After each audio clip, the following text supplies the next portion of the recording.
All the bays are over here. This is a very vast complex. Big place, huh? Big place. The elevators are right here.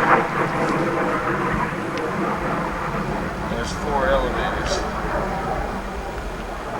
3 and 4 are extremely security. There are no sentries down at 3 or 4. And the levels of 3 and 4, I don't know what goes on down there. I heard something about an Abbey or EB down there. I'm not too familiar with what it is, but as you get off the elevators, you get off, and this is level 2. You walk in, the bays are over here. They're all separated by like an automatic doors that open and close each bay. Walk down, there's 5 on each side. There's a hallway right there, and each of these bays have elevators. It'll bring them all the way to the top. It'll bring the whole floor all the way up with a hydraulic system. Now, as you walk down, there's a lot of machinery right here, which I have no recollection of what it does. I believe I've never been in that area. My job was to be a sentry for these 3 gates and up above in the level complex, and sometimes I would be walking down here escorting people. This is all machinery right here. This, I believe, is a computer. I believe it's like something that's preserving whatever, these gray humanoid people in here. This right here is shelving in a desk area. Usually is occupied with TV. There's a back hallway right here. I've never been back there. There's 4 snipers on duty at all times. At all times, I don't know. They have their own sleeping quarters. This is a further sketch of facilities, living facilities in level 2. This is the quarters area at level 2, where the sentries lived for 28 days of the month and only came out the last 2 or 3 on rest and recuperation leave, and somebody else replaced them. Their food was catered in. They didn't come out. Their laboratory was there. They slept there, and they ate there. And in the whole area where they lived and operated and worked, there were audio detectors and video detectors, watching them to be sure that they were not communicating with each other, except in front of the television set and at the dining table, talking about television programs or the food they were eating. And they didn't like this. This was too much for them, and that's why they wanted to get out. You say the security levels 1 and 2 have sentries, guards. Guards. But there's no guards below level 2. How? Sentries aren't allowed down in guard. We guarded the elevators for 3 and 4. You have to have 3 keys, a thumbprint, and a retina print to get in. 3 keys? 3 keys. 3 keys, a thumbprint, and a retina. And a retina print, which is like a You look at a camcorder. Like you look in, and they stick their right eye up to it and their left thumb at the same time. At the same time? After they turn the keys, they stick the keys in, which is on a roll, 2 inches below. And then they look, and the doors are open, they get in, and I don't know where they go. I assume that there's 2 more levels below too. I could not be for sure, but I know there's 3 and 4. I don't know because there's 3 and 4 elevator. They don't use magnetic cards? No. Keys are metal keys. It's like a house key. Yes, just a regular house key. They go in.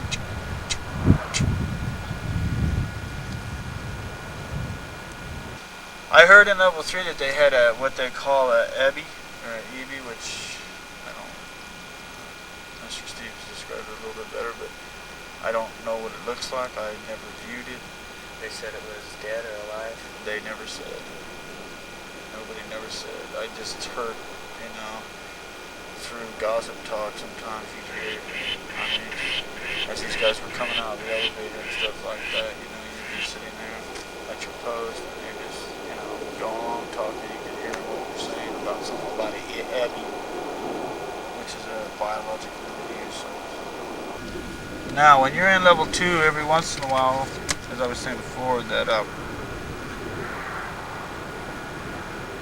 there's some screaming that is a part of a cross of a chimpanzee and I know it's not a chimpanzee. It sounds, I don't know how to describe it. It's extremely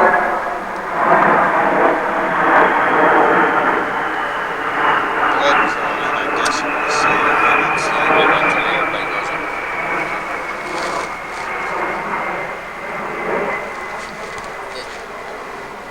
The screaming, how would you describe it again? yeah, it's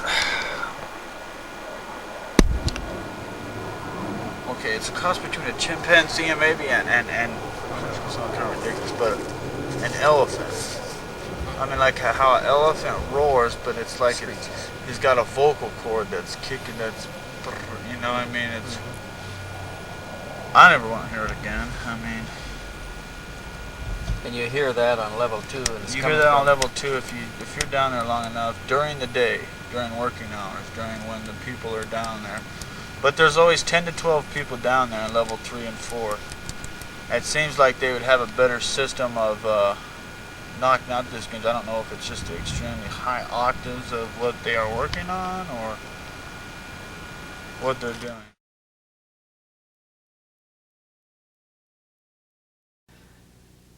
He gave me his name as Connor O'Ryan, and Connor had begun to take an interest in what was going on in his facility, and he began to look around at the ships and the bodies preserved in the glass cases, glass tanks. He saw 7 disc-shaped craft stored there at level 2, 3 of which were alike, and the remaining 4 were all different. Now, if you remember, Bob Lazar said that there were 9 bays on level 1, and they were directly above the ones at level 2, so it probably was a matching set of bays.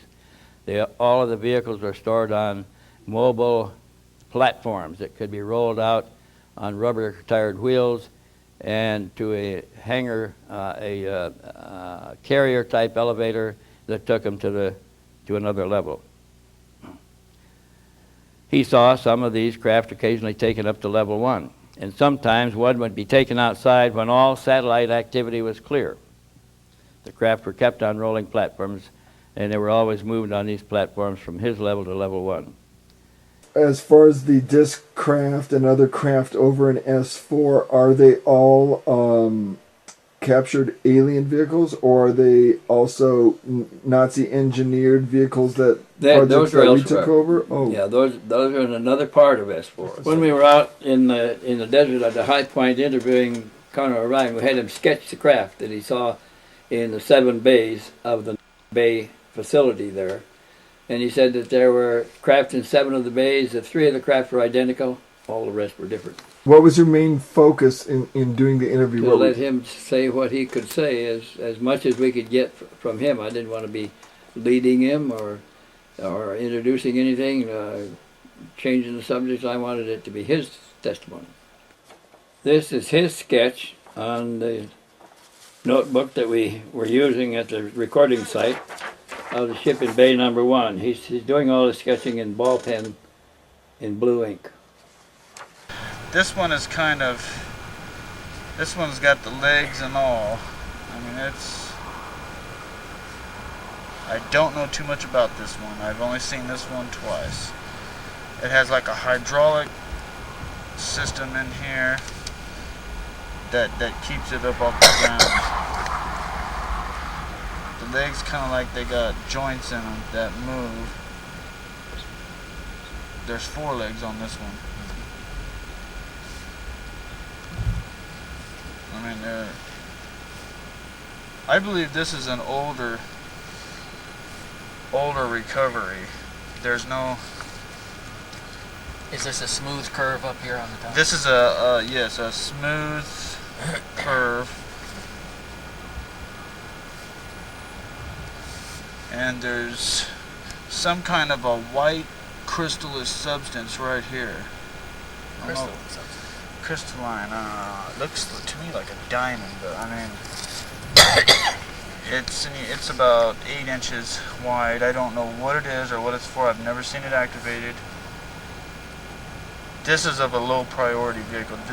This one is mostly covered all the time, and this is in Bay 1. And I think 1, 2, 3, 4, and 6. yes. And this is, I mean, this.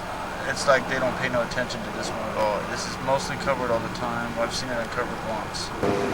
What kind of testing is there done on the craft besides radiation testing?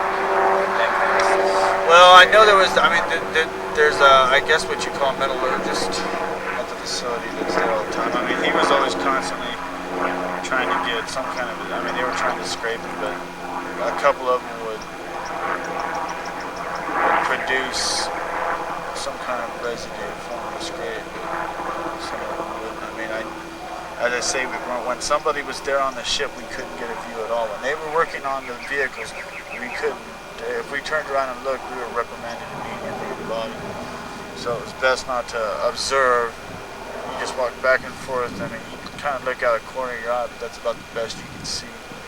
I mean, they had machines they'd wheel in there, and I just couldn't make it out because everything was so tight. When they were working on it, it was tight. I mean, they didn't trust us. They trusted us to know. I mean, we knew what was there, but it was like to know what's going on. It's a whole different story. It's a need to know, and that's basically all there is to it. Did you ever overhear any of the scientists discussing any properties of the metals or magnetic fields? Or I heard one time about they were trying to figure out how many times that this metal was laid or something, laid upon each some kind of a process that they didn't know what kind. I mean, that's about it. They were trying to figure out, and they were talking about how many times it was laid, like 1,000 times it makes it laid to produce this kind of a metal or something. But that's about it. I didn't. Nothing about conductivity or magnetism? No. Never overheard any of that? No. I mean, I've read books about geomagnetic repulsion and stuff like that. Were you guys ever briefed on radiation hazard areas or magnetic, electronic hazard areas? Yeah, just a little bit though. We were told that the machines themselves were high in radiation, not to touch them. I don't think that was true. I think they just didn't want us near them. I mean, the people that were working around them always had a suit on. You know, they were always dressed up appropriately. On the new one, they were. Does the first one there look like any other ships that you've seen or photos in your catalog? Or In Bay 2, 3, and 4, there were 3 identical ships just like that. That's a sketch of the Bay 2, 3, and 4. What's the rectangle you just sketched on the bottom? Is that what they sit on, or? This is like what they sit on now. I have personally witnessed when they somehow activate this vehicle and a bottom pops out, and then it kind of pops out a little bit and comes to about right, I'd say maybe a foot below the vehicle, and it sits on a cushion of air about 2 inches. When you're near the vehicle, the static electricity is extremely intense. When you put your face up to it and breathe up against it or anything, there's no fogging of any sort at all. And I also found kind of peculiar is there's no dust ever on these, and I don't never seem to see anybody wiping them off. There's no residue of any kind on any of these vehicles, on these 3. What's this? Is this retractable?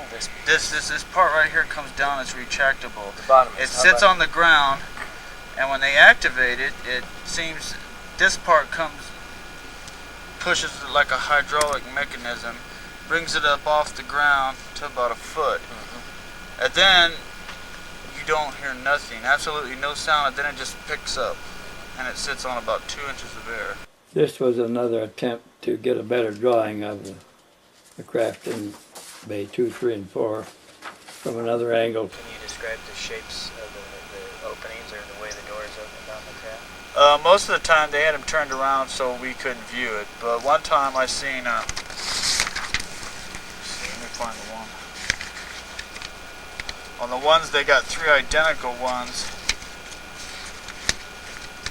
And bay 2, 3, and 4. These right here.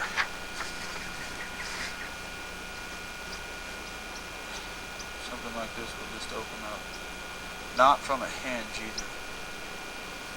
It's all pop up. A whole section will just pop up. There's no stairs or nothing. They had a stair system that would go to it. This is just a view that I've seen. The whole thing is popping Yeah, out all the way out, and they laid it on the floor. No, it would pop up and just sit there with some kind of a hydraulic, not anything like we've seen, not hydraulics, but from a view like this, it would look like this.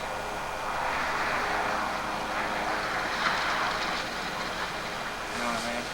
It would pop up, and then it would. I mean, when it came back down, you could barely see a crack, barely. It almost looked, if you were looking from 15 feet away, you couldn't see it. So the door basically just lifted up and Lifted up, I know. And that's all I've ever seen of anything being open. Most of the time, they'd have them turned around while they were working, while you were walking back and forth. I mean, we weren't privy to no kind of information whatsoever. So you could never see a glance of any kind of any kind of control or monitor, nothing of that sort at all. When there was people in the saucers, we had duty detachment in the hangar area and G level, you know what I mean? We would walk back down the hallway, do an about face, walk back, and just to make sure. I mean, and if somebody sabotaged it, then we would catch anybody that's coming in or out. There would be 2 people. We'd pass each other in the middle, go down, and keep doing it until they were done. I know they activated I've seen them activate one, and that was the ones that all the 3 of them looked identical in bays 2, 3, and 4. I mean, I would assume it was some kind of a reversal of gravity or magnet. I mean, When you say you saw one or more craft activated, one craft at a time. one craft activated, when you knew that it was activated, did you notice anything different about it? Did it seem to come alive in any sense of the word, or was it just as inert as it always was? It was inert as it always was, with the exception of the bottom of it being kind of blurry, like I explained, the heat coming off of the hood and like it was heated. And the first time they activated it, it knocked out completely the whole top facility in electric. All of power. Yeah, then they rigged something up or something, and they did it again, and it didn't, but the static electricity was so intense that even being around the disc, we would oil our hair down. I mean, oil it down with baby oil to keep it, and put baby oil on us to keep our hair from just staying straight up on there at all times when you pass and walk by them. Especially, some of them were nothing. They were just, but the ones of 2, 3, and 4, I think they feel that they're still, I don't know if they're flying them or not. I would take a good wild guess and say that they probably were. I don't think they fly them in daylight though. I've seen them activated in daylight, but I've never seen them flying. Did you ever see any pilots going to the craft or coming from the craft that might indicate? No. They wheeled out the one in Bay 3, which is identical to 2 and 4. They wheeled it out and activated it. I mean, I was still back by Bay 3 walking doing my periodic up and down route, and I've seen it. I mean, it just kicked on and lifted right up off the power about 2 inches. You can see it just sitting above the ground on a cushion of air. Did you ever see a glow of any kind, a dim glow associated with the activation phase? No, because when they did activate, it was in the middle. I mean, the sun was out, and The sun was bright. the sun was bright. I mean, in Nevada, it's pretty much all bright. There was no cloud. I mean, that you could see. I mean, I was looking out from the building, so the big door there. I was looking at it through the building. As I said to do, turn around and keep coming back. I could never take a peripheral vision of it, except when I'd be walking back. You had to turn around. And that was it. It stayed activated for about, I'd say, 4 to 5 minutes. The Then second they shut time. it down? then it would just shut down and then just sit right down. As I say, a little black, flat black substance would automatically pop out of the protruding part, and it would just pick right up. I mean, instantaneously pick right up. There was no noise from what I could hear, unless you got up close, but I wasn't that close. I could see it out there. As I said, I could see the blur of substance. There was the ground around was not, it was all pavement, so I couldn't see if there was any movement or... no leaves or dirt were blowing. Yeah, no leaves or dirt or anything like that. I couldn't see a door or anything like that. Well, Or any pilot or anything. I mean, they turn around and wheel it right back in again. Did you ever get a chance to look into any of the discs at all? Open No. doors? No, we weren't allowed. As I say, I'd go up and I went up one time and put my breath on one because I was just touched it and it felt very warm. But we were never allowed anywhere near or to get near the discs when people. I mean, we do what we can, but we never looked inside. I never looked inside. I never had any observation of inside. Did you ever get to see any of the craft fly? No. I've seen them sitting on the ground on, like I said, that one sitting on 2 inches of cushion there. I've never seen any of the craft fly. But then again, they could do that on different ships when another sentry was there, and he could observe it, but I didn't.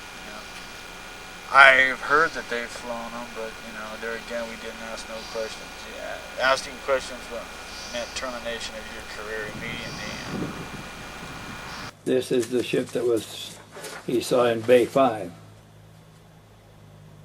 It was different from all of the previous ones. And as he's describing these and drawing them for you, what kind of remarks is he making about these? He's just describing that this was, he gave me colors too that I don't remember now exactly what it was.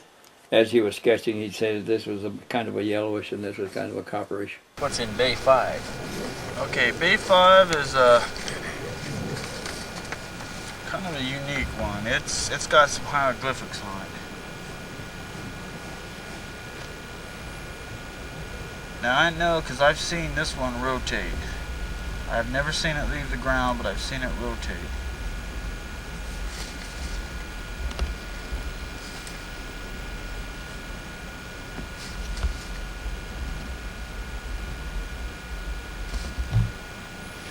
This one is really streamlined. I would say this one's about 7 meters diameter. Which is about 21 feet. 21 feet. This is this is the smallest disc here. Now this one's got a port bubble. You can't see through it. This is a total polished. In fact, it looks chromed. It looks like somebody is. I mean, it looks chromed. How about solarized glass? Could it be something that's transparent? Yes, See through from one direction. it's possibly that this. I mean, the whole thing is the same exact, but you can see the different parts. Oh. This part right now, this is a rim going around it. Looking from this point of view. Projects. Now, this is the outer rim right here that circles the vehicle. I've seen this. I mean, they've managed to do this. This sits flush right just like this. Right on the ground. Right on the ground. I have no idea what kind of propulsion, but they're doing a lot of work. This has been moved to the levels, sub-levels 3 and 4 quite a few times. This has got hieroglyphics on the bottom. Right here. Where would you show the hieroglyphics? It's like it's a name tag, like say an identification for a vehicle. Symbols of sort, like the United States warships or something. They got their numbers on. The hieroglyphics are, I mean, I never have got a close look. It's something.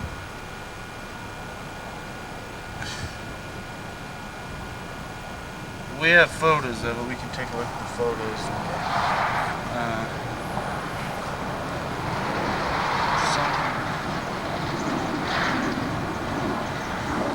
And then the one in Bay 6 was entirely different. It was flat top and flat bottom. Okay, then there's a gold anodized vehicle that is. It's never been activated. I've personally never seen it activated.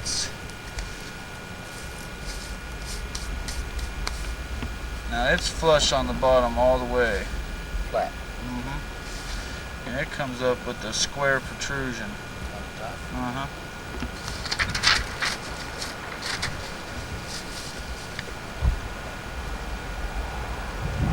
Now it looks to me like, I've never seen it do it, but it looks to me like this part circles around this part. Rotates around this part. Now underneath here, I've never seen the underneath of this vehicle. It's always sitting on a ramp that is movable. They move around. It's like a lift. A little It lift. just sits right down on the It ramp. sits, and they're not doing a lot of work on this one right now. It's a goldish color all the way, completely. These are relatively sharp corners. Very extreme. I terrible. mean, everything is extremely. It looks like it was machined. I mean, So we got 1, 2, 3, 4, 5, and 6. Is there any more bays? there's 10 bays. 10 bays? What's in 7? Okay, now bay 7-1 is one they've just pulled in. I was there when they brought it in about 4 months ago. They pulled it out, which was covered with a lot of sediment and dirt. I was told it was brought from the southwest region. I don't know for sure. I'm not going to say I do. But it was apparently brought from south region, and it was apparently buried deep in sediment, at least 1,000 to 2,000 years old. Now it has a round dome top, and it too has a little protrusion down here of about 6 inches. And this one looks like a smoked, a grayish. It's not shiny. It's smoked. It cleaned up real nice. I mean, but it looks like it hasn't changed its color. I'm not any authority in there. There's no visible writing on this, and there are no visible machine parts that look like they move. No seams or joints. There's just a seam right here, but it's like, I mean, no bolts, no nuts, no any kind of interlocking parts that is keeping this vehicle. They're still trying to figure out how to get in this one. I left 6 weeks ago. They haven't yet to figure out without destroying or how to get in it. I've seen it twice. They just don't. It's been down in level 4. It was brought in. We've seen it. I watched them clean it up. Then they sent it down to level 4. They brought it up one more time. Kept it for about 2 days in bay 7, and then they brought it right back down again. And Why don't you write the 7 on the corner there so we can remember which bays these were. Was there anything in bay 8? no, they're empty. 8, 9, and 10 are all. 8, 9, and 10 are empty. These are all second level. They can be brought to the first level and on up to the top when they want to. Or as I say, I don't know what's in level 3 and 4 or beyond that.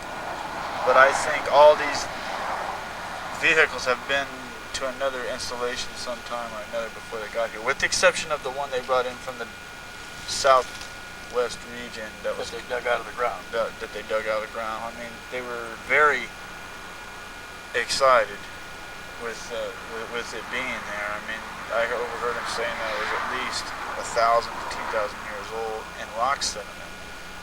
The vehicle itself, that was based on the sediment in the that rock. was found here. Yeah, it was found in. How they found it is beyond. I have no idea.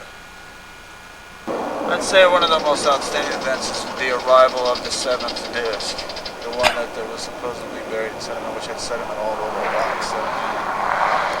The people there were extremely excited, which went against what we talked about before about the place being a museum. You know, I mean, I don't really know, but the facility was in a kind of an uproar. I mean, not an uproar for the good, you know. They were kind of like, the people that were there were very excited to get this disc. I don't know how it was found, how it got there, or any of that information, but I know that they were very excited. They cleaned it off and put it in hangar 7 and dropped it to level 3, and then they brought it back up about a good 3 months I mean, a good month later. And then it sit up there for a couple days, and they dropped it again. And to your knowledge, they were trying to open it up and get it open? Yes, I observed a couple times them trying to open it up while it was up in the G level. How are they attempting to open it? What kind of tools are They had like a scanner thing. They were walking around the thing trying to look, and one guy had, which is similar like a pick thing, just in the crevices looking for it. I mean, this is when it was rapidly new. I think they brought it down to level 3 for, I don't know, a radiation check or what would you say, to make sure quarantine it for the first 30 days to make sure nothing's gonna come getting out of it and causing a mass, biological plague of some sort. And that's what I observed here in talk. I don't know if that's the truth. I heard a thing called Project Ghostwalker referred to it a lot too. I think people coming and going. Yes, I think they referred Project Ghostwalker to the disc that was picked up, the most recent one found and brought there. I believe that's what they consider Project Ghostwalker. Did you ever hear any other project names mentioned? No. I overheard that name mentioned once, and so did one of my colleagues there. I heard it. We have operational discs that our government has built from back engineering in the projects.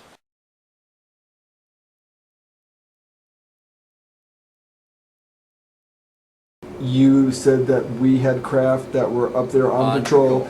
Tell me what sources you have for this information, and then tell me what craft are being shot at and shot down, and why this scenario is as it is. Our operational discs, we can keep them secret because they're all operating in a special program. And the people that are in the program are recruited in the recruiting stage. We identify people that have limited family ties, foster parents that they don't maintain contact with, or they're outright orphans, or they've lost their parents or something like that, that are unmarried, young men that are unmarried, fit, otherwise qualified in every way, but don't have strong outside contacts.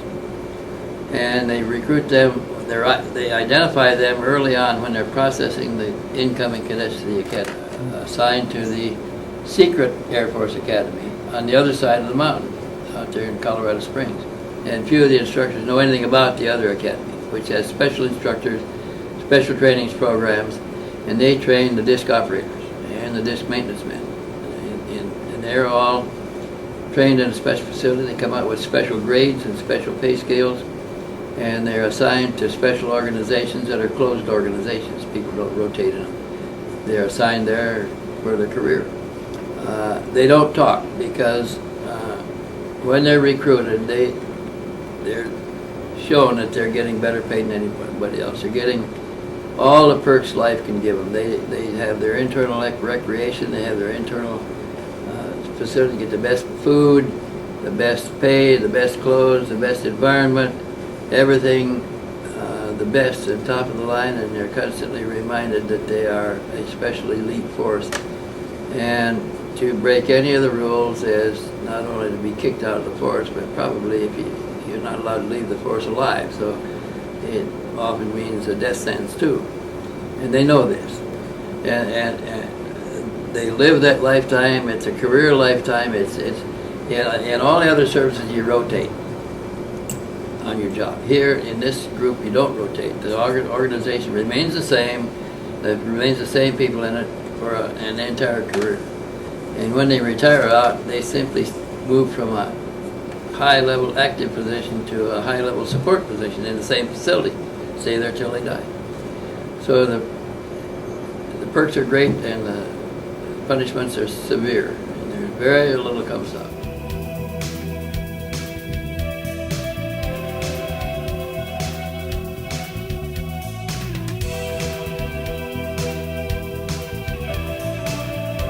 Discover Houston, while you're looking at Orion, we're getting a pretty tremendous light show. We're looking at the lightning on the Earth.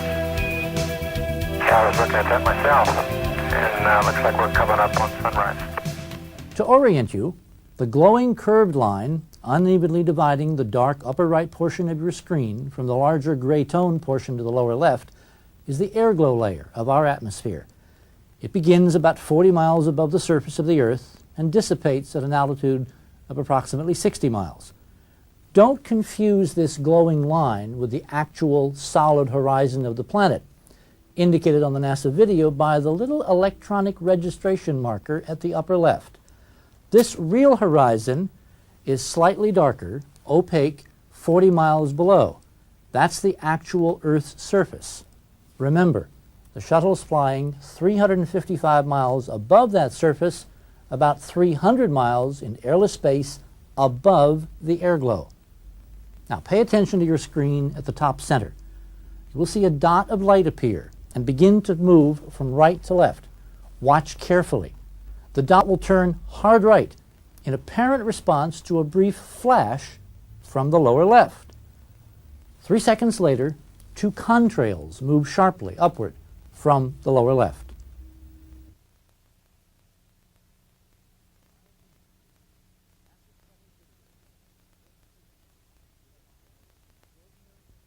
In my opinion, the NASA shuttle video you have just seen is among the most extraordinary pieces of footage in television history. Some of you may have seen parts of this extraordinary NASA footage elsewhere. It's made the rounds of several national television shows. It's also become something of a classic among UFO enthusiasts who see the extraordinary physics and automatically assume we're seeing aliens. From NASA, the official explanation of what you've just seen is that it's anything but aliens or high-performance spacecraft. When you see the shuttle video in fast motion, the stunning anomalous movement of these anomalous objects really stands out. When I first saw the shuttle tape, I was overwhelmed. If these are not mere ice flakes or something equally mundane, their existence and their behavior is confirming the fundamentals of our entire hypothesis and 10-year investigation. If we can prove that these objects we are seeing are in the atmosphere, then they have to be at least several hundred miles from the shuttle's camera. To see ice or other debris at that distance, it would have to be bigger than the shuttle itself. The physical horizon of the Earth is the distance reference visible throughout the entire NASA video. The fact that one key glowing object seems to come up over that horizon was to us a vital clue to the possible importance of this fixed reference point in space to solving the entire distance problem from the shuttle. So let's look at our video again in close-up. Pay careful attention to what I call the target object, which now suddenly pops on, then moves smoothly to the left. Its behavior is exactly like something suddenly popping into view by coming over the physical, very opaque horizon of the Earth. Let's take another look at that. If we can prove that that's exactly what we're seeing, then this simple fact, if we can establish that it is a fact, automatically fixes the object's distance in relation to the shuttle as the distance to that horizon, and the airglow 40 miles above it. At the peculiar flash, the dot immediately turns hard right and undergoes extreme acceleration, heading upward on our two-dimensional TV screen across the airglow limb. This limb, which we have just established is some 1,700 miles from the space shuttle, physically marks the boundary between the upper atmosphere and airless space.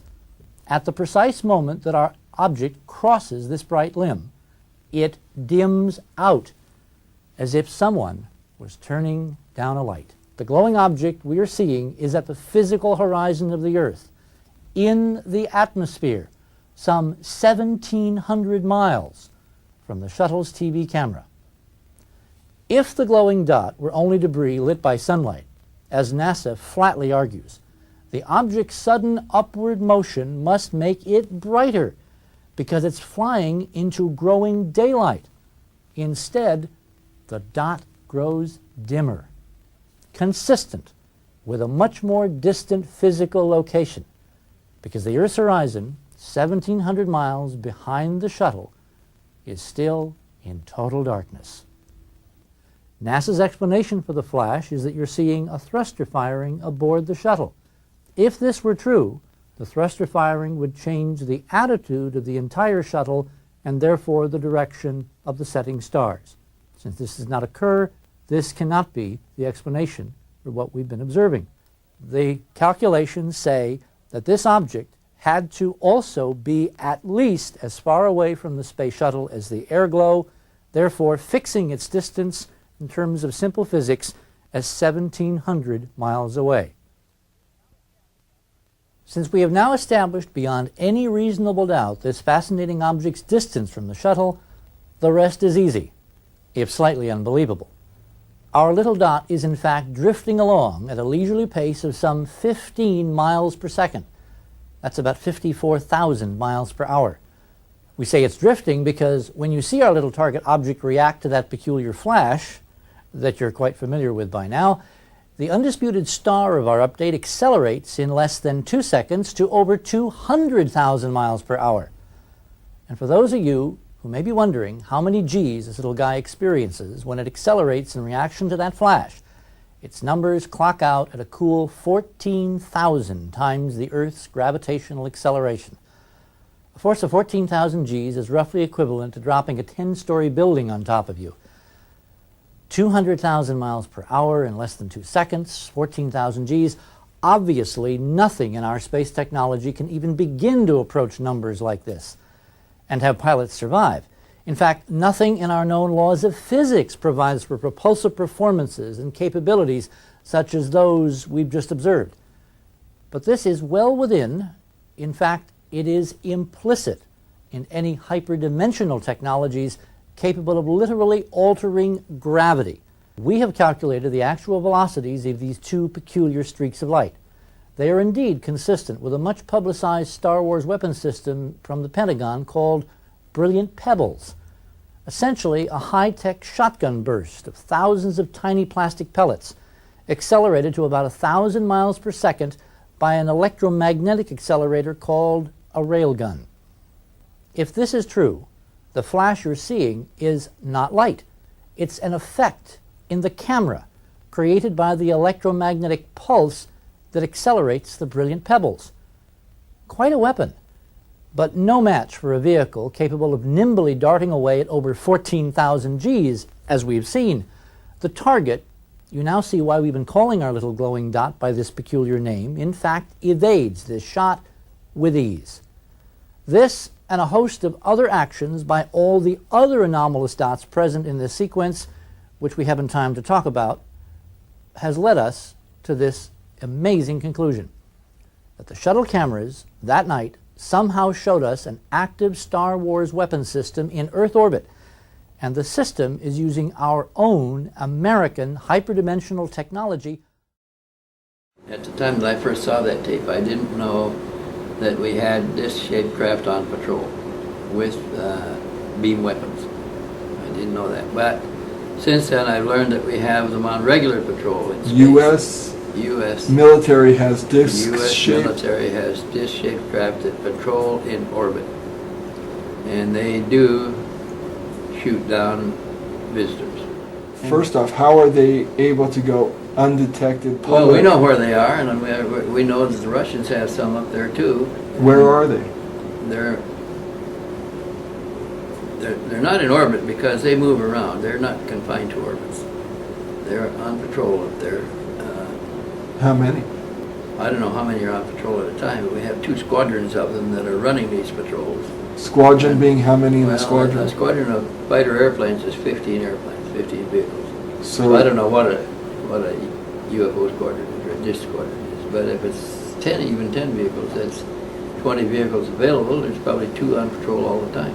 are these the result of successful back engineering projects? Yeah. The discs are not built by one company. The modules are built by different companies, so no one company has the whole vehicle. And then assembled. And then assembled by the government out at Lancaster, and then flown to their Lancaster where? Lancaster, California. What base is that associated Edwards with? Air Force Base. Edwards. And then they're flown to their operating facility. I understand there's one out in California near Point Mugu, and one under Beale Air Force Base. But the operational discs were built, the ones that are on patrol were built over 10 years ago. And they evolved from the gravity control technology that was developed at Alice Springs out in Australia.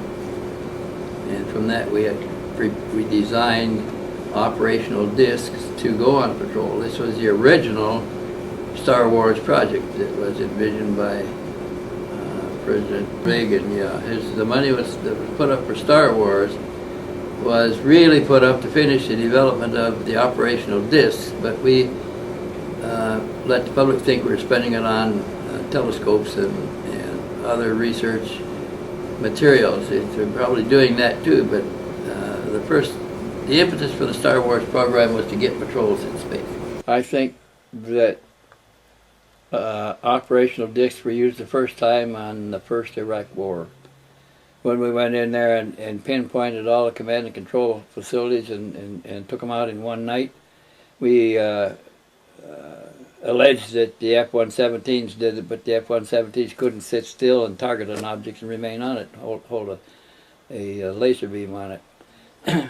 And the F-117s made a noise. There was a lot of reasons why it probably was not an F-117, although that's what we said did it. I think that we used our operational discs that are nearby to go in, and they're invisible and they make no noise and they can sit still in the air, and they just put the beam on the targets, and the missiles came in and homed on the beam. These organizations they operate under their own command structure.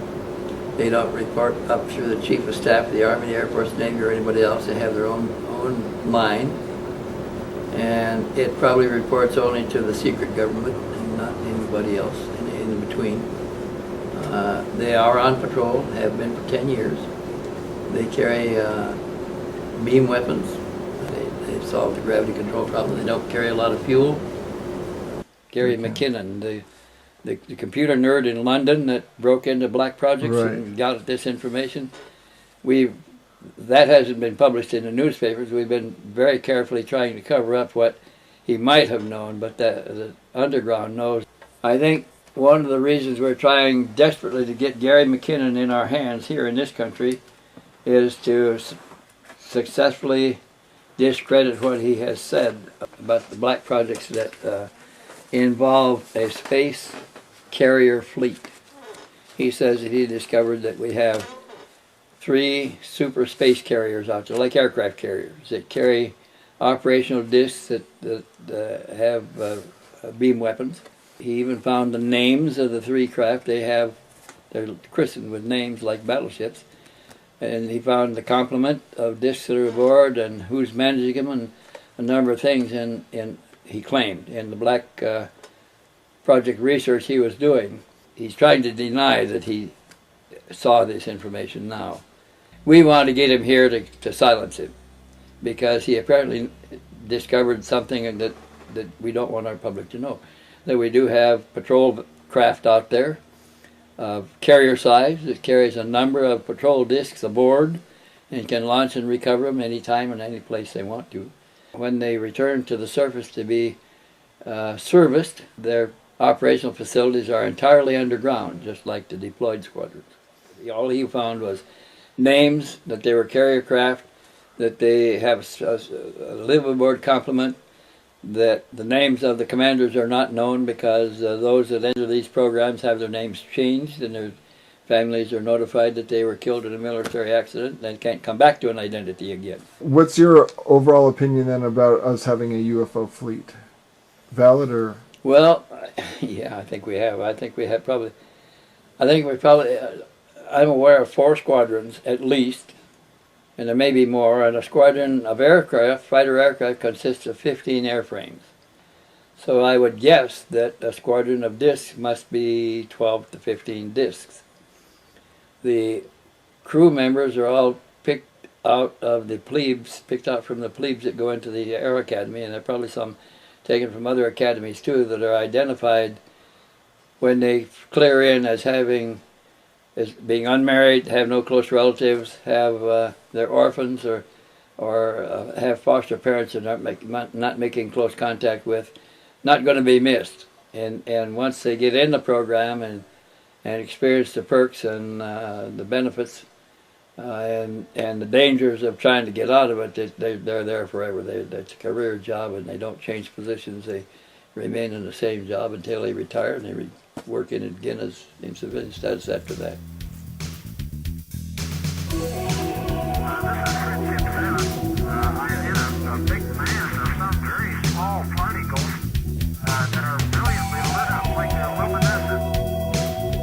How did you happen to meet Bill at Uhouse? He came to me one time, a long time ago. Back about what year? Oh gosh, about 1990. 1990. And how many years did you keep in contact with him? Or are you still in contact? I was in contact with him up till a year ago. I haven't heard from him. He may have died now. He was an older man. What city was he living in? He was living in Las Vegas the last I knew. He went back. He was from Kansas, and he when he retired about 10 years ago, he wanted to go back to Kansas, to where he was raised, his boyhood hometown. And he and his wife began making plans to go back and look at property there. As soon as they made several telephone calls and began firming up their plans, his wife came down with a brain tumor. They took her to the hospital, military hospital, of course, there in the facility at Area 51, where they removed a tumor bigger than a golf ball. And that incapacitated her for a long time. And it took her a couple of years to recover. As soon as she got where she felt reasonably well again, they began the telephone calls once more, and then she comes down with a second brain tumor, fast-growing brain tumor. This time it was bigger than an orange when they took it out. And she never fully recovered from that. So they stayed out there in Vegas, where she had to be treated regularly. She had to keep going back to the neurosurgeons, and he couldn't afford to do it anyplace else. So they had him captive there, where he couldn't go anyplace, and they had him under control. And in my own mind, I'm not so sure that wasn't induced just to keep him there and keep him out of circulation. He was a simulator engineer. Started out as a link trainer technician, and then as the science grew, he grew with it, going to the schools as it evolved, until he became a simulator technician and builder out there, building the machines to teach pilots to fly airplanes that had never been flown before. We began to assemble our new airplanes at Lancaster, and take them out to Area 51 for testing. So that Bill Uhouse was involved in that also, and in the simulator training of the pilots. I did fly during World War II. When the Air Force got involved and they started developing the jets, then they built a jet simulator, which actually was the F-80, 86 and F-94, 102 and so forth and so on. But as these planes were being developed, the simulator was being developed right alongside of that, with the exact duplication. It was an exact replica of the cockpit of that particular craft. Even the canopy, the windshields, anything else, the steps on the side, everything was the same. The electronics was very bulky, complicated, and took a lot of electrical devices to provide for the simulation of that particular craft. As a matter of fact, even TV back in the early 50s was just getting started, okay, as far as what they could use and how they could use it. Even at that time, they were able to program to the pilot that was being trained on the simulator before flying the particular craft, various different anomalies that he would experience with that particular aircraft. And even after the aircraft was in design, or coming off design, and going into its first production run, ready for its test flight, the changes were coming in. Of course, we'd have to change the simulator likewise. You know, the simulator would have to be the same. Even the electronics or the information that we got, instrumentation-wise, and the avionics of the craft, it had to be identical. S4 became a simulator facility mostly to train pilots to fly our new aircraft, our new generation aircraft. When I was recruited, I can understand. I'm going to say one thing. I can understand why the young people today will not put up with the BS of going through security classification, security, whether it's secret, top secret, whatever, or even say confidential or lowest levels of secrecy that some of these bases have, even for lowly truck drivers. It's some of it's humiliating. But it took about 4.5 to 5 years for me to get a particular level of clearance where they'd even put me on this particular project, and then I didn't know what it was. We didn't know. The fellows that I was with at the time, we had no idea what we were doing and exactly what we were going to build. Everything is compartmentalized. You have your mechanical design, your electrical, your instrumentation, and so forth. And if I had a question that that might have been related to instrumentation or some electrical portion or that type of thing, I'd have to go back through my boss, and he'd go back to the various different chains, and I'd get the information back. I brought up security clearances. 4.5, 5 years before I got a clearance. I got a brother that he said, "Where were you for 25 years?" You know, that kind of stuff. And, well, you know, I finally said, you know, I talked to him, you know, when I retired, which, you know, he was glad that I, you know, came out of my shell wherever I was, you know, and got back with the family again. But that's the way it goes. As a matter of fact, when I moved, now this is very degrading, okay? And what happens? They send in security people that go through every single item that you got that's being moved to wherever you're being relocated to. I happen to choose back here in Las Vegas. They went through books. They even looked at my skin to see if I had something written on my arms and stuff, and I didn't. The only thing they can't take away is what I got up here. That's the only thing. And I want to say again about the security. In this particular level of security for that particular, say, activity, and even some others, okay, it's a different type of security. You have permanent security officers that it's signed to you.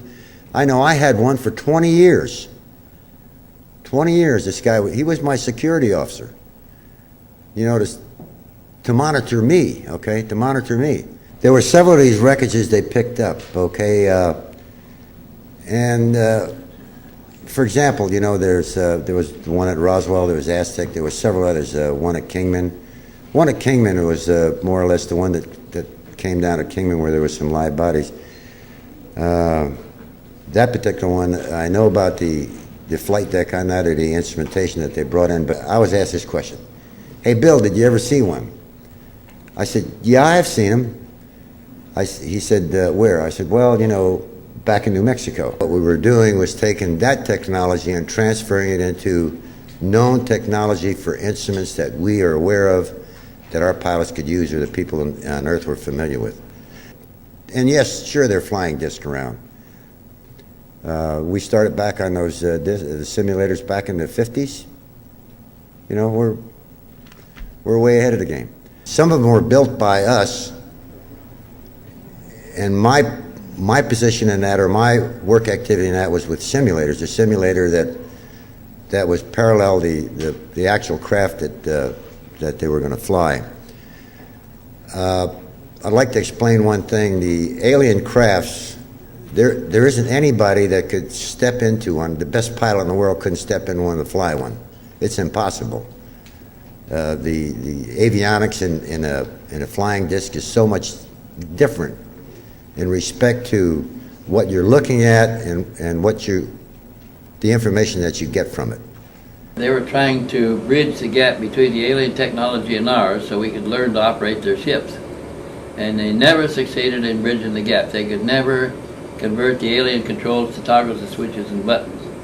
And so in 30 years of trying, they never succeeded in it. We saw solutions, but we couldn't reach those solutions by their method because we didn't understand their technology. However, knowing that a solution exists, we found other ways to some of these solutions, like solid-state electronics and laser technology and a number of things. The first thing they noticed is when they pulled the modules out of the panels, the modules continued to work. There's no wires, no lights or nothing. They could put them any place and they still operate.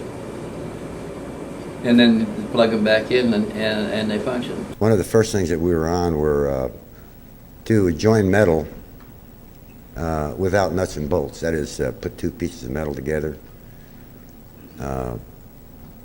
without glue or nuts, bolts, and whatever. That was, the story was there, what we were going to do is make the aircraft lighter, right? No nuts, no bolts, no glue. That's it. I had a gentleman call me by the name of Bill Hamilton, and he talked to me on the phone. And he asked me a couple questions about some identifying numbers like IRC 16, IRC 10. And I didn't indicate to him that I was aware of what that meant.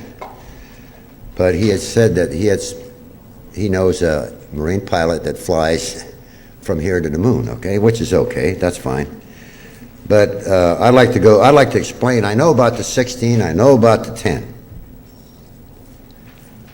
And even the simulator was built in metric. Everything is metric, and it's meters. It's actually the 16 meters is 58.32 feet, and the 10 meters is about 29.47. So when they say a 30-foot disc, it's really not 30 foot. It's it's metric. I can tell you that. That's no problem. But the dimensions on the craft are very, very critical. We finally did it after about 3 or 4 years of putting these two pieces of steel together. Of course, we had to go. There was curvatures and so forth and so on, and angles that we had to make to see if we could do it, with this material. And we finally did what we call, not 100% perfect, because we weren't in a. We needed really what you needed. It was a vacuum, and no dirt, no specks, no dust, nothing, none of that stuff. Well, it was years later, after we got through our training with the simulators and this particular portion of the project, before we found out exactly how this process was going to be used. And on the simulator, since it was a large, I'm going to go with the 29-footer, which it was. It was a large diameter. It had to be done in sections, and these sections had these adjoining L-type separations, and some were pi sections, some were hexagons, some were squares, and the equipment that we built was in these individual pods, so to speak. For example, the flight deck, the avionics, that was split up in about 3 different ones, but when they broke it all apart and shipped the unit and they put it back together, it would all fit just like a jigsaw puzzle. It worked out well, real well. Like I said, all I did was the mechanical part of it. I knew nothing about the instrumentation on it. We were the mechanical design engineers for the avionics. That's for the flight deck. On this particular thing, there was the portions that I was involved in was the flight deck and equipment bay. The equipment bay being the bottom of the particular disc. If everybody here has seen Bob Lazar's poster, that's the closest thing you'll see until you see the real one of a flying disc, unless the government does something spectacular and opens something up down at Walt Disney to bring everybody through one of these things, the real actual thing. It'll look gray to you, and it'll be just barely visible. As soon as they power up, it's gone, and the ship's gone. But I'm going to quote Lazar, because I don't want. There's one thing I don't want to say. Whether or not they go into a time warp or not, that I don't understand. I can't handle. But I know that they go into some other mode of speed that I'm not familiar with. As far as going from, say, here to the moon and that type of thing. But like coming from where they come from, it takes several weeks. It just doesn't. They're just not here now. Okay. So that part it's hard for me to understand it either. Now you can see them, and the reason why you see them go so fast, and some are maybe you see it now and then you see it over there, it's because they powered down so the ship's visible. They're actually powered down the power of that ship, So now the ship's visible, so when they power back up and they reappear over there, that's what you're seeing, okay? Alien project was a side project that very few people know about. It was a highly classified side project. The habitat was apart from everything else in S4. They keep their ship there. They can come and go as they please. They're not detained. But when they first introduced us to the Greys, it was sort of a long period of sessions that we went through. But finally they did. But it was only unlimited, like 2 minutes or 3 minutes or whatever. And the other thing, if they speak to you, you're going to hear it in your own voice. So, The agreement, as I understood it, was that the aliens would give us some technology, help us with some technology. And they did this in the form of delivering one of their spacecraft with 2 operators, pilots. And before they delivered the spacecraft and the pilots, they laid a requirement on us, which I got this from the man that built it now, a requirement on us to build a proper habitat for their visitors, for them to live in.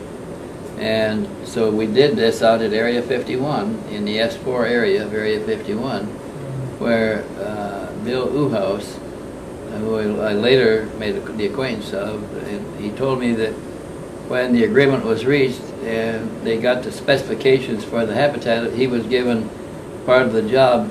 He was an engineer at Area 51, and he was on the team that was given the job of providing the habitat. He particularly worked on their sanitary facilities. He said the bathroom had 2 nozzles in the wall, one for water and one for an enzyme that the aliens brought from their home planet that was carried, it was held in a tank. It was evidently a living enzyme. It was held in a tank, and it was dispensed through a nozzle which they lathed over their skin, then rubbed it in and stood there for a few minutes until it cleaned their skin, whatever it was.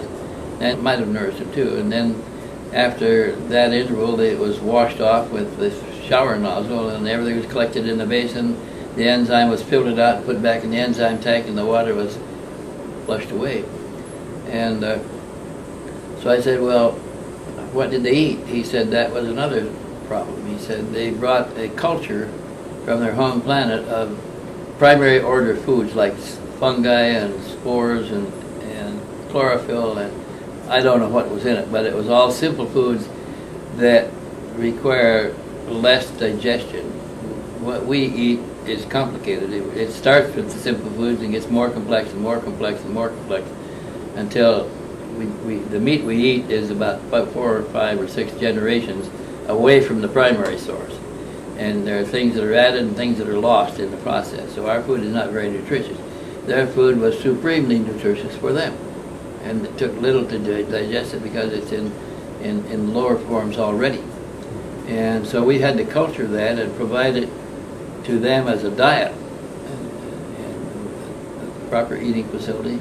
All these had to be built to make them comfortable.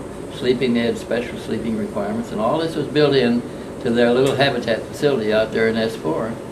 And they when it was complete, they came in and inspected it and left the ship and 2 men and took 2 American scientists back to their home planet on a trade-off, reciprocal.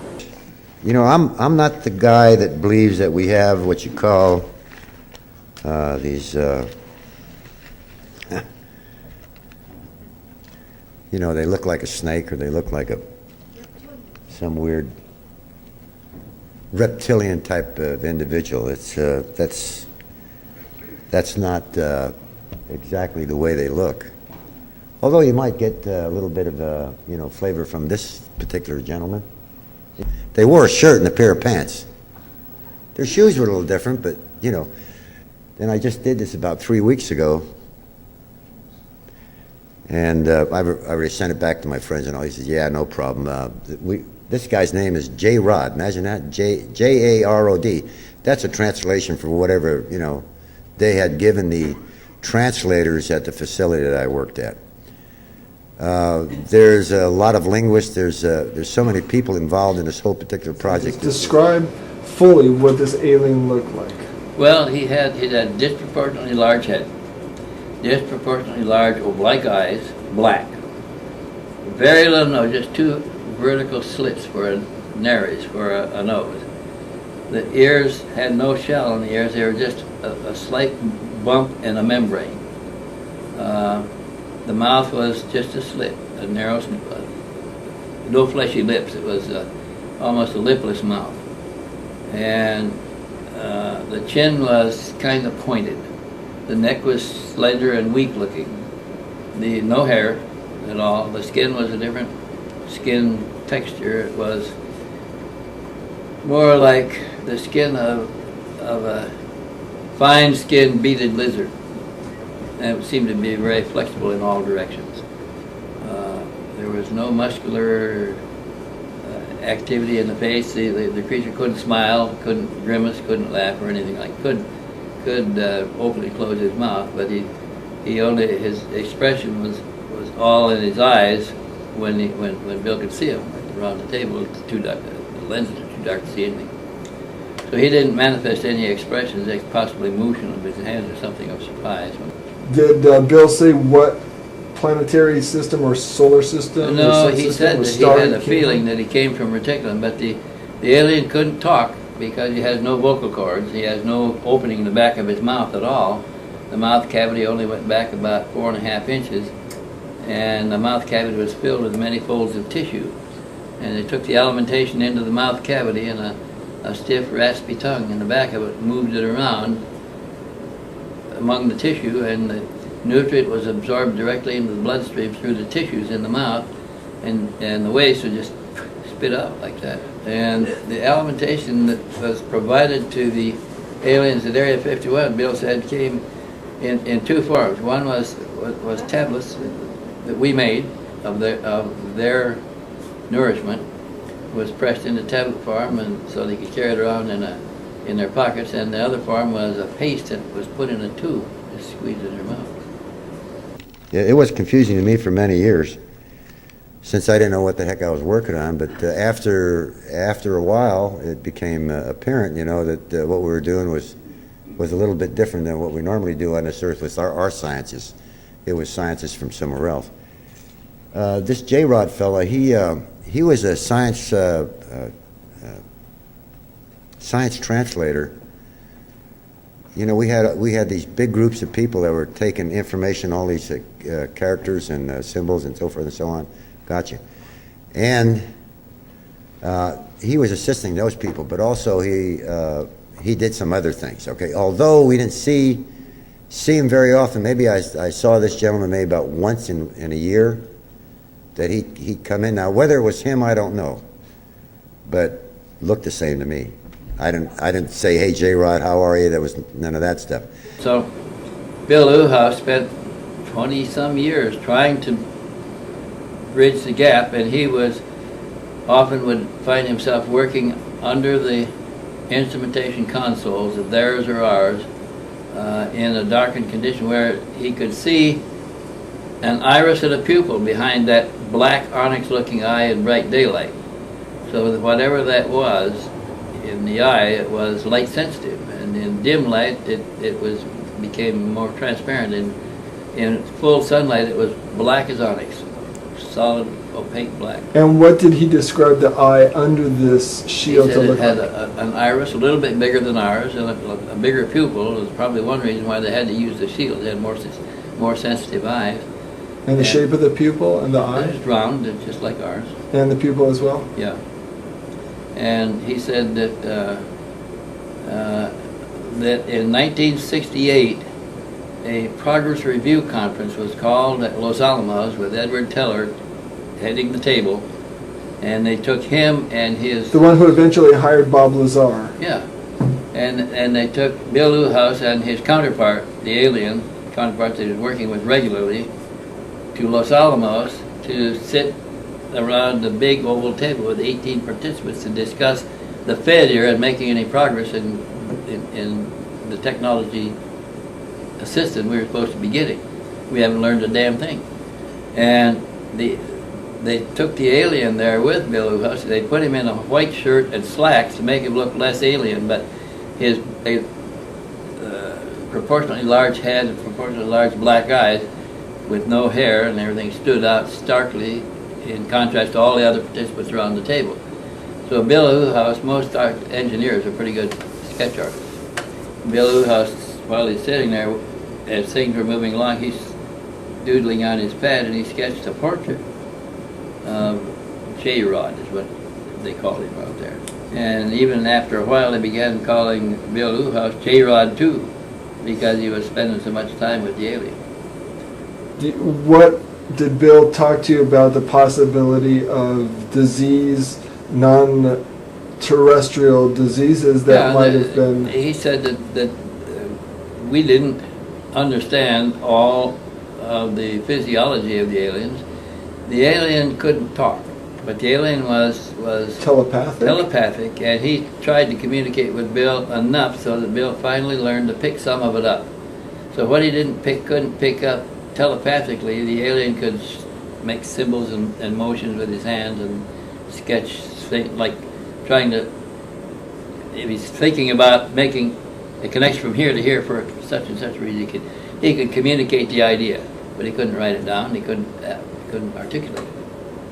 And Bill eventually got to where he could understand the guy pretty well, and that's why he was at the conference with the alien, is to interpret for the alien and tell him what the alien was thinking or saying. So let's get back to that conference now then. You've got the 18 people sitting around there at the table. And what happens? Well, I wasn't at the conference, I don't know. What did Bill say?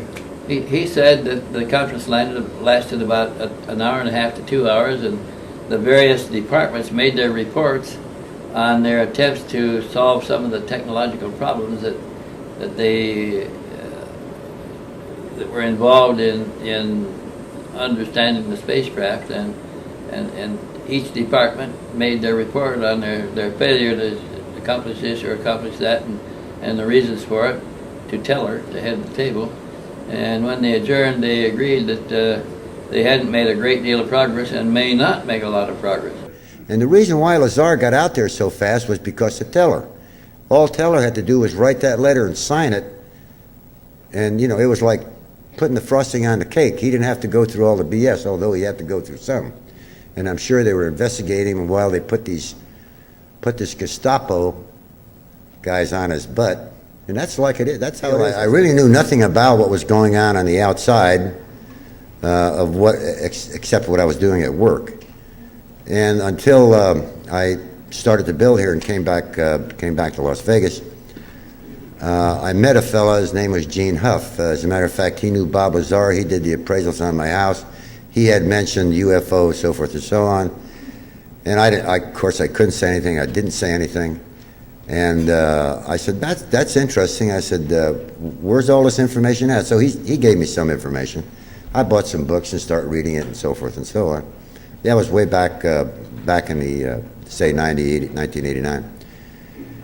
And then, of course, Bob Lazar, he had come on TV, and I'd watched that program, and I said, boy, stuff is leaking out fast.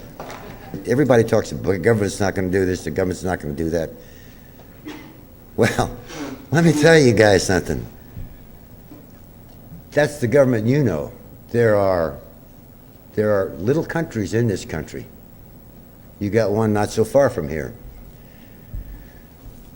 It's part of Area 51, but a portion of that facility is a separate country. It's run by certain individuals. They've got their own rules, their own laws. That's why anybody that goes out there to work, and I know some people have, and I've been out there many times. I've been in some of the tunnels, and probably some of you people here have been there, but you know how they handle the buses and so forth and so on, and the security, whether you go in the Tonopah Gate or if you're going out to say into the center part of Area 51 where the facilities are. But New Mexico has their own little country, and that is not the government. That's a separate entity in its own. There's one also in, from what I understand, I'm not told, I'm just telling you what I know. The reason why I'm saying that is because for example, there was a question asked me about Senator Bill Bray. I think he's a senator, congressman. Well, he's got security clearance, and he went out there and he looked, and there's nothing out there. Well, Senator Bill Bray doesn't have the clearance. or Congressman Bill Bray, I think that's what it is. And there's certain levels of clearances that you'd have to go through for certain aspects of that particular work going on. Whether it's the flying disc or other things that they're doing, you're not going to get into any of these facilities. Now, these little satellite countries in here in the United States, they have nothing to do with the government. As a matter of fact, if anybody read the paper this morning, you'll find out that this suit that's against Area 51 for burning toxic waste, they wanted to set it up so it would be held in Washington, D.C., and of course the justices there said no, they won't take it, and it's transferred back here to Las Vegas. They won't even handle it. Impossible. They just can't do it.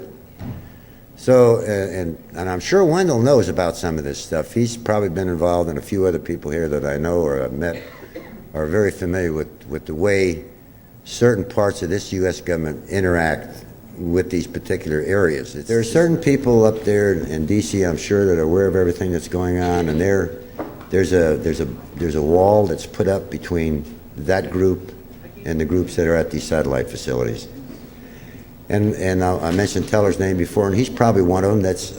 They have their own organization that's controlling all of this, and it's their own government. It's Gestapo, really. It's Gestapo. And these guys are tough. Everything, and until all the information is going to come out, which is going to take many years before it does, you're going to keep getting trickle. And maybe one day, if we're still alive, we'll get, we'll try and maybe we'll understand everything as our little satellite governments know it here in the United States.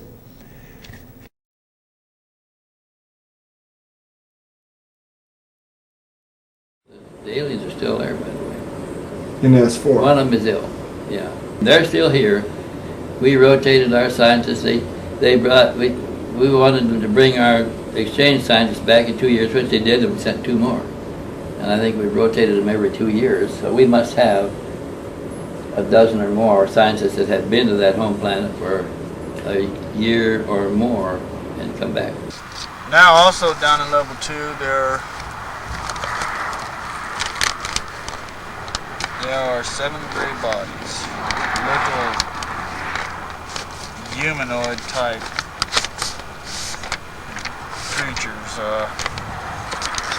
We're in a solution. About how tall it is.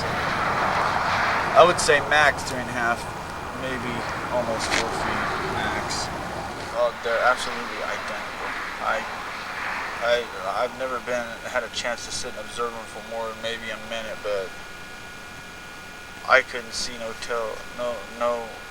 individual identification on any of them. I mean, no different lines on their face or anything of that sort.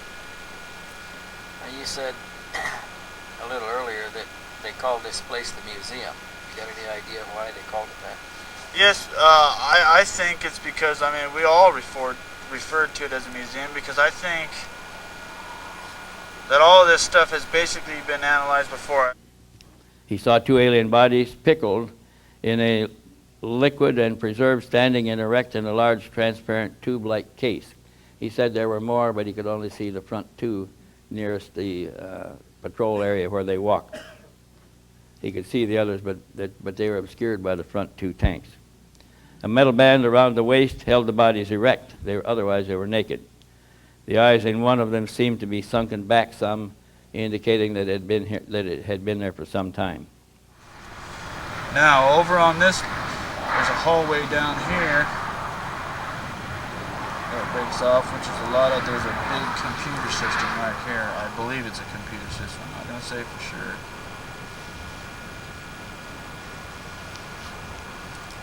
Right here is a level. There's 7 tubes.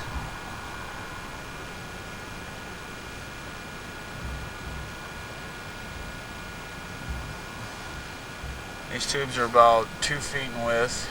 They're about 6 feet in height. They stand on end? They stand on end on end. Now as you walk in and you look at these tubes,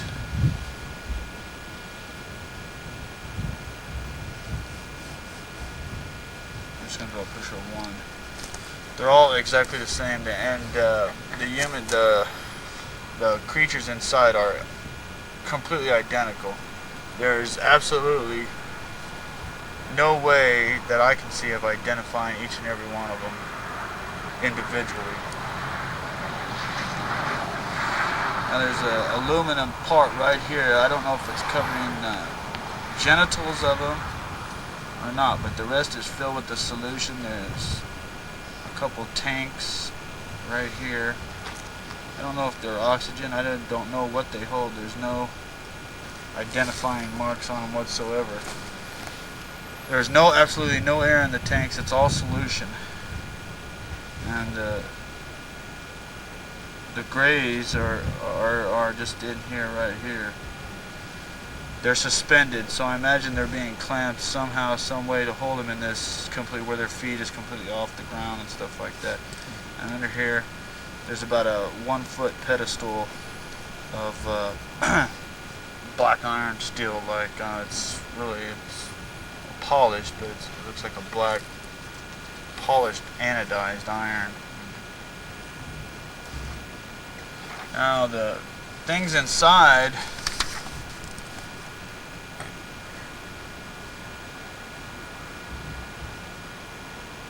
I mean, resemble what everybody sees, and the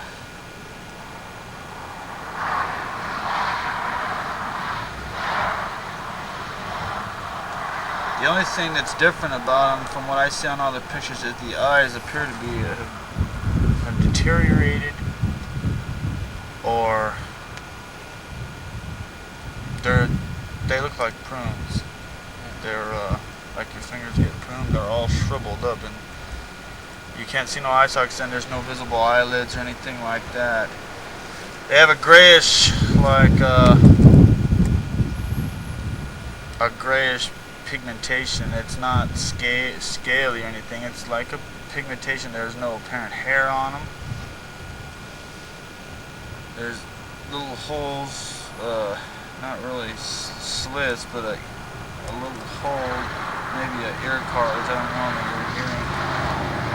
Slits are really kind of small for the nose and the mouth. The bodies themselves are very, very thin. They appear not to have any breast or navel or anything like that. Not that I can see. Yeah. I wasn't able to sit and study them in full view for a while. I don't think I have heard talk there that I know their systems aren't like ours. But they're very thin and they look very, very frail. Did you notice the hands? The hands got a little bit of webbing. Minute, very minute. There's 4 finger-like things, and they're very, very minute piece of webbing. There appears to be no fingernails. As I say, I couldn't look in detail because the hands are turned like this. They're just like a full view, so I really can't see. You can see where there is one joint in each finger, it looks like.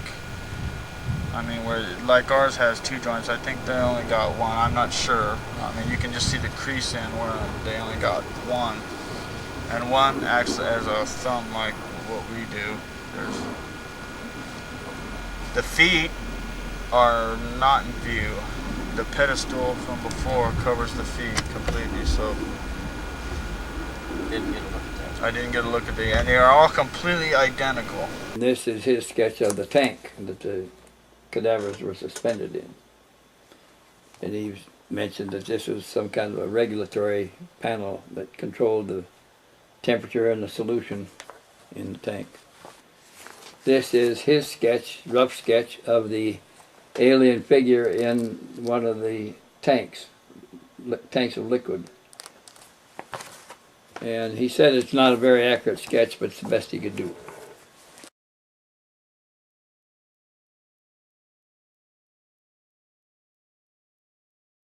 One of our colleagues there, the rest of the people there are sentries. That there are 4 people there that believe that are working to try to get this on here. And one of them is a biologist, which I guess he's personally performed the autopsies. I can say for sure, but we have those reports, so we can, when we receive them, we go over them in detail and you can see what you think. Have you taken a look at the autopsy report yourself? Yes. Can you describe some of the anatomy of the... I don't know too much about biology and the anatomy. I'm not a pathologist, but I didn't go into detail in reading it. I'm going to be honest, I didn't read it. All I did is look at the pictures of one of the autopsies. And they had the extraterrestrial little gray, opened up. They did what they call a scalp, and they cut the top of his scalp off, and we're looking in there. I know there's brain weight. They weighed everything, and the organs are in a little bit similar to what a human Homo sapien anatomy is. So they had an epidermis, they had eyes, they had a mouth, throat, a brain. Yes, and they have a small Adam's apple, because you can see that through the what they're kept in. Now the autopsies are performed in level 3, I believe. As I say again, I didn't go into detail in the autopsies. I'm just going to leave that to someone else because I really don't understand a lot of the words. I'm a grunt. I know they have some kind of a pump system that pumps some kind of a chemical blood, I guess you would say, to keep them. I know I've heard it mentioned that their eyes are, because of the gravitational pull, they're in no gravitation, so their eyes tend to puke go up in there, something like that. I mean, that's about all. What scientists did Connor O'Ryan mention by name who were involved? He didn't give us the names. He said that the biologist that had charge of the cadavers in the glass cylinders was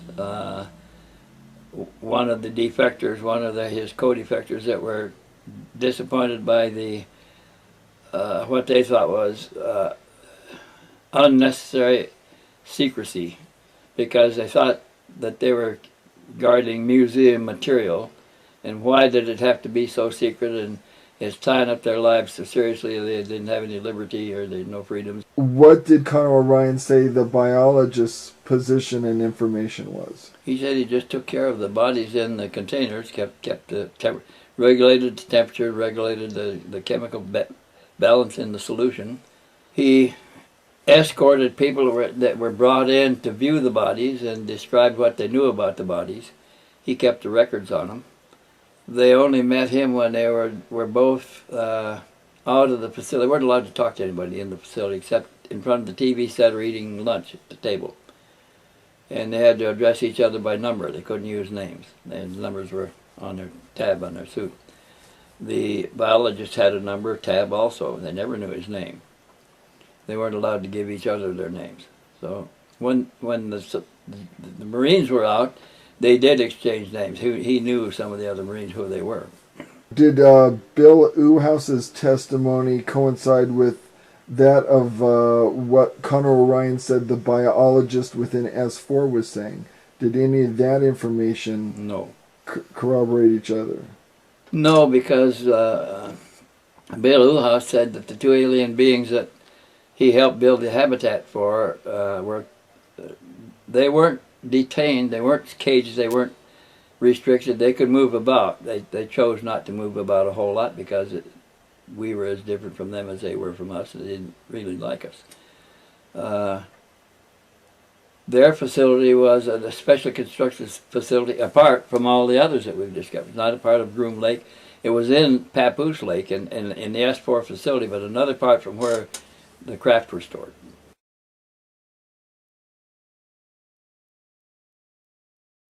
After Connor rested up and got some, we took him to the restaurant and had something to eat, came back. He told me what he was there for. He said that he had become disenchanted with the security there, And he, on their R&R, he discovered, when they could talk, he discovered that there was some other security guards that were equally disenchanted and didn't think that thought the security was overplayed and that they didn't like living that way under the security conditions they were living under. And they thought they ought to make a record of it in case something happened. They knew they'd been in, all of it were Special Forces troops.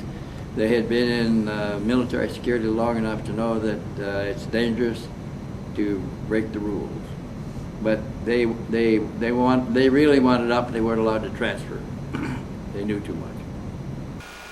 There are some colleagues there that believe that it should be brought out into the open, and that's what we're doing right now. We want to do it slowly and surely, but I don't want to mention no names. No names there. I was just wondering about. Ever. I know who they are because I spent my leave with them, and we discussed it in detail, how it should be done, and who we should contact in this situation.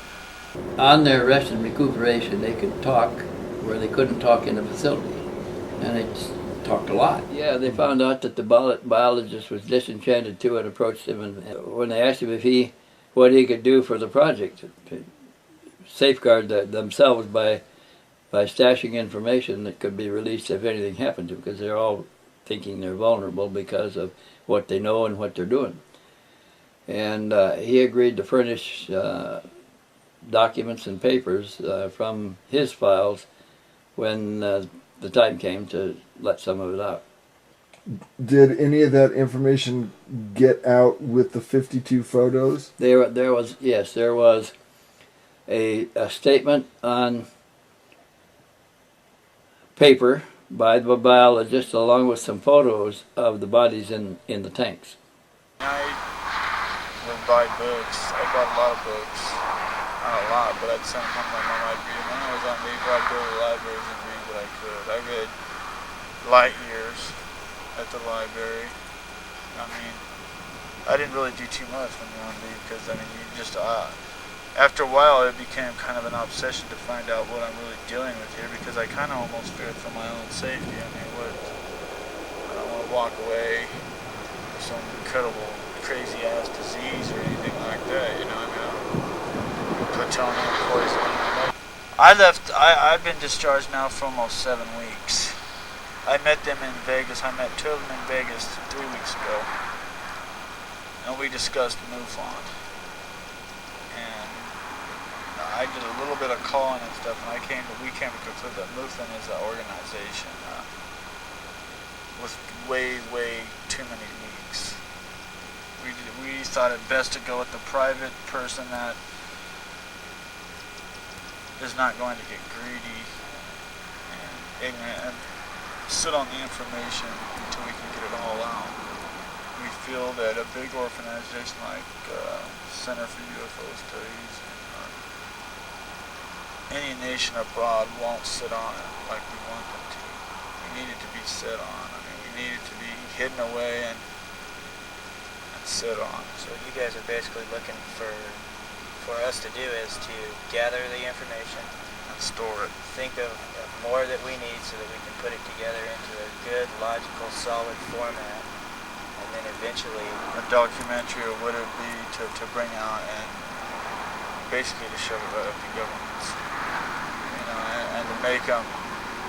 Naturally, they're never going to admit it. But the other 4 people that are still currently working there will be willing to come and testify when the time comes. But they have to be assured that they're going to be safe, because they do have families, and you know, we don't want to destroy their family structure or ruin their credibility. Like what had happened if we went to a big organization, it would be destroyed within hours. I mean, have you ever been made? I called MUFON. I did call MUFON. I didn't destroy myself. I just asked them what their procedure was for investigating government secrets, and they gave me some big old line of, and I just hung up on them. They don't. And we knew about Mr. Stevens here, and we know he's been in trouble before and on trumped up stuff, and we just decided that we be the best private person to investigate this for us and document it the best they can be documented. He said, we went to the library looking for somebody to approach for this purpose, and we rejected all of the names available to us down to yours. You didn't seem to be a member affiliated with any UFO organization. You were familiar with the APRO people, but you weren't an APRO member. You seemed to be working alone, and less chance of you being infiltrated. And so we decided to come to you with the pictures.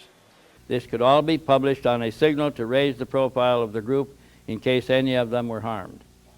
They hoped that a public outcry would result, and this would leave this would save some of them from internal executions. Such an outcry could lead to lawsuits against the government, subpoenas of evidence, and finally bringing down the house of cards of security over those important matters affecting us all, our society, and our world. That was probably pipe dreaming, because they're too secure for that to happen. In terms of the guards conspiring together, did they do all of that on leave? They could only communicate on leave. And did Connor say... Everything inside the facility was monitored and recorded. Did Connor say how he was going to stay in contact once he was out and over here? Through the one guy's girlfriend that he was seeing every week, every R&R in Vegas, his girlfriend would come see him. Do you think they already figured out who she was? And I'm sure they did, because when she lost contact, she was sure that her boyfriend had been picked up. If he was picked up, they would be aware of the others. They met each other and contrived to bring in a small camera, which was successfully taken into the facility. It was a little Instamatic 112, narrow type, small type, just fits the cassette that you can secret in your clothes. They came to know which of the security guards were more lax than other guards. They weren't all the same. So they had, when they were out on R&R, had conspired to bring in one of those little tiny Instamatic 110 cameras that just fits the reel of film, and they watched the guards. They knew which guards, screening guards, when they came back through, were lax and which were strict, and they were calculating their schedules, and they started calculating the shift to figure out which guard might be on when they came back in, and they got the camera in on one of those calculated risks where the guards stripped up, searched them, everything, but didn't go through the pockets. And they got through okay with it. He didn't. They got it in, and they got it. It was on a package of film, and they got later they got a second package of film. But they used that and began to take pictures covertly at their level. And he said the thing that sparked my interest. He said that there were there were hangar bays, small hangar bays at level 2, and there were craft in 7 of them. And he said that they had taken pictures of all the 7 craft, and that they took a picture of Dick Cheney standing in front of one with one of the lab people from above looking at it. He said, they want to say he wasn't there, we got proof. And I thought Secretary of Defense at the time. He was Secretary of Defense at the time, Dick Cheney was, yeah. And he's in there looking at one of the craft in level 2. Were you able to recognize any public figures that ever came through there of any kind? Yes, I did. Would you like me to mention? Yeah, let's mention a couple. Okay, 3 of them we haven't identified yet, but I believe that they are high CIA from the science department. One of them I've seen his picture before. I've looked for it in libraries, but I haven't placed it yet. One more key figure was the Secretary of Defense, Dick Cheney. He was there about 6 months ago. He was observing with I guess you could say it was a fact-finding type thing. They were walking around, just looking around. I didn't identify the other 2 people with me. Okay, this is about the time we were beginning to schedule a cutback in military force structure, right? I believe so, yes. And they were going to close. That's when they're starting to close the bases and stuff. That's around the talk of that right there. This base has been here for a long time. Mr. Cheney, his reason being there, I have no idea. I can only begin to just theorize on why he was there. He was, I assume, just wondering what's going on. I mean, being the Secretary of Defense and the unique quality of these things, I'm sure they're thinking some kind of weapons they can use or whatever there. I don't know. As I didn't have a privy to any information. They would have to go through 3 gates once you get onto the thing. Once they got through those 3 gates, which I've never been a sentry to those gates. If you were on the facility, you were all right, as long as you weren't putting in. We were just standing there, I guess, for an invasion, possibly, or to make sure as saboteurs we had orders to shoot, to kill if anything looked suspicious. Anything. Was Cheney escorted by anybody? He was escorted by three. Yes, he was in 3 individuals, which I don't know who they were with Cheney. There was 2 people from the facility that were there, that walked with him through the complex. He went to level 2, level 1. He did not go to level 3 and 4. He only went to levels 1 and 2. Because I was in level 2 at the time during his visit. I was by elevator door number 3, and I watched him go in, and he went into the back building, and we were called up to go guard it into the front of the hangar area as we went up there. So I was relieved for elevator door number 3, and I went over there. So he visited levels 1 and 2, so he was able to see the spacecraft in level 2 yes. and the bodies in the cylinders. Absolutely, without discussion, he's seen the spacecraft. Without discussion, he's seen the bodies too. The 7 little gray people. Now, I mean, just like I said before, I'm on the run, and I know my time's limited. So well, it sounds like you and your colleagues have thought this out a little bit. What is your best goal for getting this out in the open? Did you guys want to put it together into a movie format? No, we don't. I mean, it's not. We don't want no money. We don't want no publicity, because these guys have families. I don't. What happens to me is irrelevant, and I've always been an expendable, being what I've always done in my life. So it's. But these guys they want to remain anonymous until the time comes. But they don't want no stardom. They don't want no. We don't want no movies. We don't want books. We just want the American public to know that what is really happening behind closed doors. I mean, the government is massively deceiving people, and many lives are being destroyed because of their debunking processes. There's safe to say that there's probably many people in prison that have tried to do this before. So we want to take it safe and slow. That's why I have contacted you. I mean, I'm just the first leg of hopefully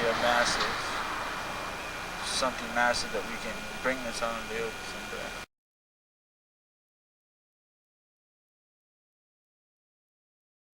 It was very irregular of a military base. We weren't allowed to go into the parking lot area and look at license plate cars.